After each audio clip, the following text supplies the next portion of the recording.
दिल्ली, बुराड़ी। एक शांत कॉलोनी में एक घर, बाहर से सब सामान्य, अंदर एक भयानक सच छिपा था। 1 जुलाई 2018 सुबह की खामोशी चीखों से टूटी। एक घर में 11 लाशें मिली, 10 फांसी पर लटकी हुई, एक जमीन पर पड़ी हुई। एक ही परिवार, सब गए। कैसे, क्यों? यह खौफनाक मंजर देखकर रूह कांप गई। क्या यह आत्महत्या थी या कुछ और?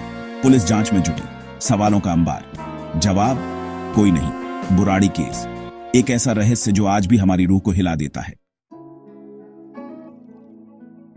भटिया परिवार, एक साधारण परिवार, दिल्ली के बुराड़ी में रहते थे। समाज में इज्जतदार, दुकान थी उनकी, कामकाज अच्छा चल रहा था।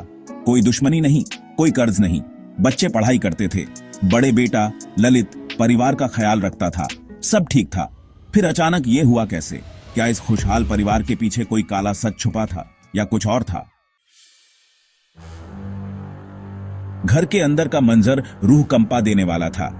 10 लोग फांसी पर लटके हुए थे, हाथ पैर बंधे हुए, आंखों पर पट्टी, मुंह खुले हुए, जैसे मौत से पहले किसी भयानक सच का सामना किया हो। घर में कोई जबरदस्ती घुसने का निशान नहीं, कोई लूटपाट नहीं। पुलिस हैरान, क्या यह सामूहिक आत्महत्या हो सकती है? लेकिन इतनी सुनियोजित तरीके से? कुछ तो गड़बड़ थी। जांच के दौरान पुलिस को कुछ रजिस्टर मिले। 11 रजिस्टर, 11 सालों से लिखे जा रहे थे। हर दिन की छोटी बड़ी बातें, रोजमर्रा की जिंदगी। लेकिन इन रजिस्टर में एक और राज था, एक खौफनाक राज। रजिस्टर में एक अनुष्ठान का जिक्र था। मौत से एक रात पहले लिखा था, डरो मत, ईश्वर तुम्हें बचाएगा, आंखों पर पट्टी बांध लो, आत्मा को मुक्ति मिलेगी। क्या ये रजिस्टर मौत का राज खोल सकते थे? Section 5, the guiding voice, Lalit transformation and influence. Lalit, परिवार का बड़ा बेटा, 2007 में पिता की मौत के बाद से बदला हुआ था। दावा करता था कि वो अपने पिता की आत्मा से बात करता है। कहता था, पिताजी मुझे निर्देश देते हैं। परिवार वाले उसकी बातों में आने लगे, उसका विश्वास करने लगे। ललित ही रजिस्टर में ज्यादातर लिखता था। क्या वो परिवार को गुमराह कर रहा था या खुद ही किसी भ्रम में जी रहा था? Section 6, between madness and faith, shared साइकोसिस और कल्ट लाइक डिवोशन। क्या ललित मानसिक रूप से बीमार था? क्या वो परिवार को अपने साथ लेकर डूब गया या फिर यह अंधविश्वास का मामला था? क्या परिवार ललित के बहकावे में आकर खुद अपनी मौत के लिए तैयार हो गया?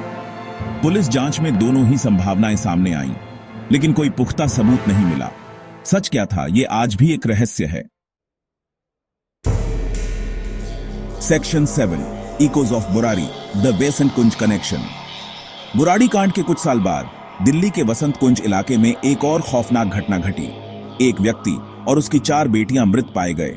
उनके शरीर पर लाल धागे बंधे हुए थे और पास में मिठाई रखी हुई थी। क्या यह बुराड़ी कांड की पुनरावृत्ति थी? क्या दोनों मामलों में कोई संबंध था? ये सवाल आज भी अनुत्तरित हैं।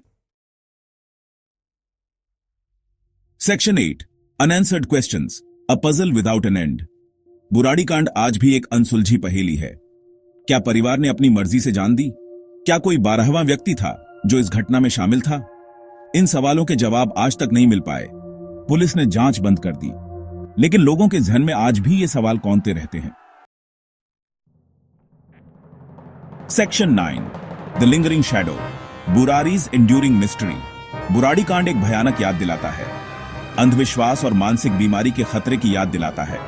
यह घटना हमें सोचने पर मजबूर करती है कि क्या वाकई हम अपने आसपास के लोगों को, उनके अंदर छिपे अंधेरे को समझ पाते हैं या फिर हम सब अज्ञानता के अंधेरे में भटक रहे हैं। शायद यही सवाल बुराड़ी कांड को और भी खौफनाक बनाते हैं।